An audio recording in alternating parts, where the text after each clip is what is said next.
Hey guys, welcome back to some more AFK Arena. Today we're over on our test server on the FHG account, and we are looking at the Battle of Blood. That is right, guys. Battle of Blood has returned. A lot of players absolutely love this.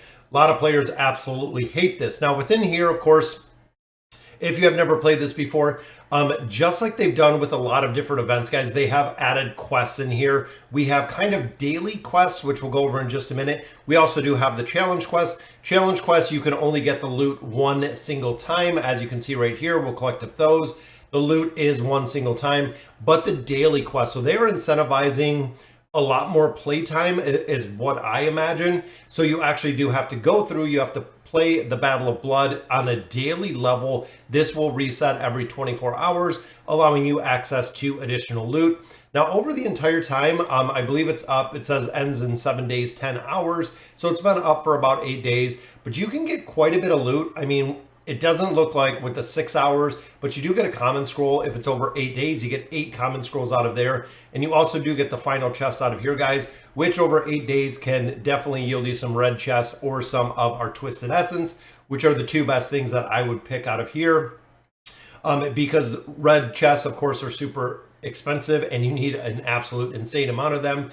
And also building out that elder tree is super important. Within the shards, the primordial amplifying emblems and the poke coins, all of those can be bought with gold out of the shop, which is the reason that I would focus on these. Twisted Essence you will get every 2 days if you're in the Twisted realm, or a couple days if you're in the Cursed realm. And then the red chests, of course, are just usually by events that we get those out of there. Now, within the challenge itself, we get a couple scrolls out of there. We also do get, again, some more resources, which I definitely like. 5 more scrolls, so you get 10 scrolls in total. But then you do also get the 10 Stargazer cards. So the priority for a lot of players are to go through, complete the challenges, and that's pretty much where they quit. Even for this challenge tab, if you look at the challenges that are in here, theoretically, you can come in here, you can play it out for a little while if you don't want to come back every single day. You can go through, you can just play it out, get the rewards on the first day, similar to the last time. I believe they had the Peggy skin last time that we seen. So you can come in here again, just kind of play it out and then go from there. Fortune chest, now this is for the guild. You can see, dependent on where your rank is, you are going to have up to 28,000 essence, which seems like a lot, but this is shared with all of your guild members. So if you are in a guild of 70 people, that is split 70 ways, and it is a little random. When you get the chest, you do get a random amount in there, but it is ultimately split up between a lot of people. So the challenge here, this one is a lot easier than we see with some of the other ones, because here literally you just pick and place your cards, guys, and that's exactly how it works. So you can move them. Make sure you move them before you click this ready button. I'm going to put Ezio in here. Looks like we have Yukio in here. Once you tap ready, you cannot move your heroes again. And there we go. So they got me here and they got Almas. Now you can kind of counter. Respin does really well when it comes to this event. He's actually one of the better heroes for that. And let's go with Ty Lee. All of the heroes, as you can see, you do get them with the plus 30 signature item. You do get them with the 9 of 9 furniture. I'm not sure if they have the engraving in here. That's honestly probably one of the better questions. But I like Ezio in here, guys. Ezio in here is pretty strong every time that we're fighting with him. Then, of course, Granite has the crowd control aspect in here as a tank. And then Respin does really well, guys. Like I was saying earlier, he seems like one of the, look at that, guys, 43 million damage, 41 million damage from Ty Lee, which puts us to 701, completing these quests, coming in here every day. It's a cool event. It doesn't take an incredible amount of time, and you get to play with some heroes like Mizoth. I love utilizing Mizoth in here. He's pretty cool. We have Fane for the knockback. We have Leica in here. I'm going to go with Thorin. Traditionally, the two tanks up front do incredibly well.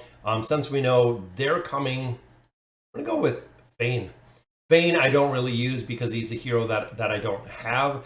But if the hero comes out of this area, he can actually pull them back, which is a pretty cool ability to have.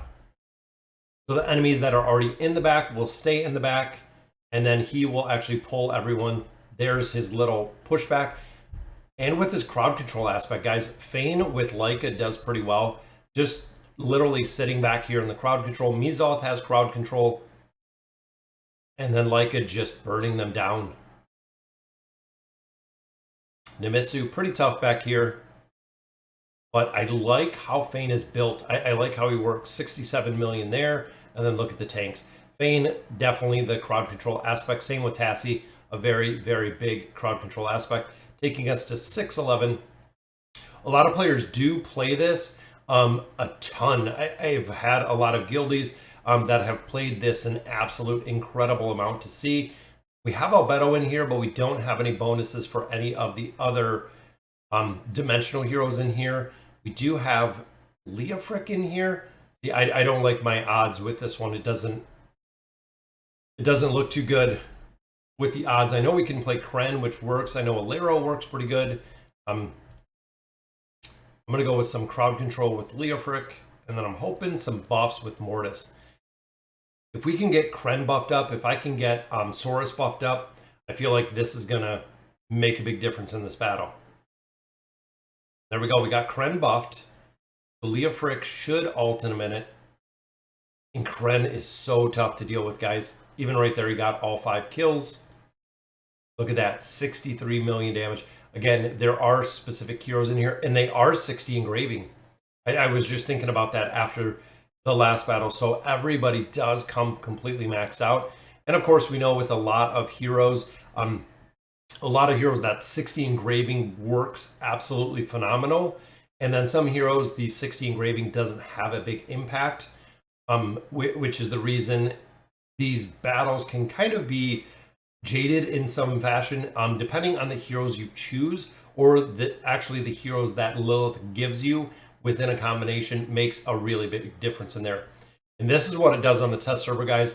There's usually not enough players to play, so it can take an incredible amount of time. I've even went 10, 15, 20 minutes in here before finding a match. So this one, I'm going to go with Honesta, because again, with the Brawler's protection that she provides, very, very strong in here. So we know we're going to the enemy side. Titus goes to the enemy side. Frampton goes to the enemy side. Little Peanut would do well. I think I'm going to put her in with Frampton. We could even go Kalthar with this one. Picking up Morel. Zekas is pretty strong too. Just for a simple fact, here we have a lot of damage mitigation, which I like with the Brawler's protection, and then also with a star. That's what I was hopefully thinking, was it was going to be a lot of the protection over there. Just like that, guys, we get it done. And I'm on the bottom. Look at the damage. 0, 0, 0. Guys, locked down. The team combination, especially with Granite, if Granite dies, he will actually freeze everyone because they're marked. But look at the damage that a star put out, guys. A lot of players, I feel, really overlook a star. She does incredibly, incredibly well if she is built not only the big 60% damage mitigation factor, but she also puts out an incredible amount of damage, which you can see right there, guys. So daily quests, I think that's about all of them.